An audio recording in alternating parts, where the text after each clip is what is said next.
Hey there guys, Rashid from RIPT Training, and here are some top tips on how you can avoid and overcome laziness.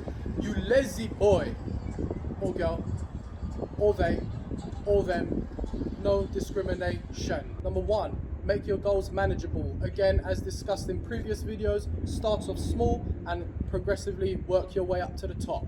Working too hard on unrealistic goals can result to you burning out, and then you'll end up feeling low, and then you'll feel as if you've failed, which is far from the case. And even if you have failed, you just need to take a step back, reevaluate the situation and see where you went wrong, and then, as the song goes, first you don't succeed, dust yourself off and try again.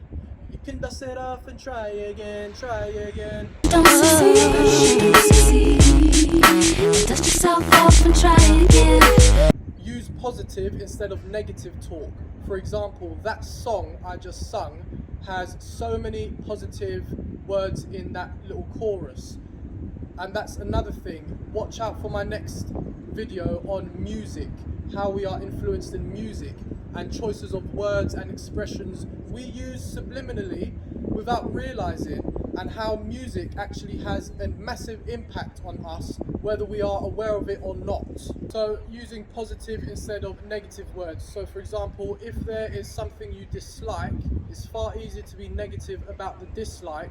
Why don't you take a moment, reevaluate what that dislike is, and try and find the best positive in that dislike. For example, if someone is coming across in a rude or ill-mannered way, instead of pointing out the obvious, why don't you find an aspect of that person that you do like? It might be their trainers, it might be their shoes, it might be the smoothness of their skin. You don't know. So instead of highlighting on the negative, try and find positive words to open up that energy and projection into your universe. Create a plan of action. Again, start off with something you know you're good at, something that is quite easy, that you can achieve without great difficulty, and then work your way up to the harder goals, the harder plans of action. For example, I know after this video I'm going to go and travel a few kilometers and record another gym, but I'm hungry, so the easiest thing for me to do now is go and eat, fill my belly, feel good about myself, and then I'm going to make my way to the gym and do the recording. That is a plan of action. Use your strengths. If you know you are good at something, try and incorporate that skill into your life on a regular basis. Recognize your accomplishments along the way. So again, take time to reevaluate your day, find out what it is you've done that you feel proud of. Look at your plan from a bird's eye view. That way you'll feel a lot more happy within yourself that you've achieved and hit that target, and it will motivate you to go on and do more and succeed further. Ask for help. Don't be afraid or too proud. Again, I've mentioned this in other videos, or allow your ego to come in between you and asking for help.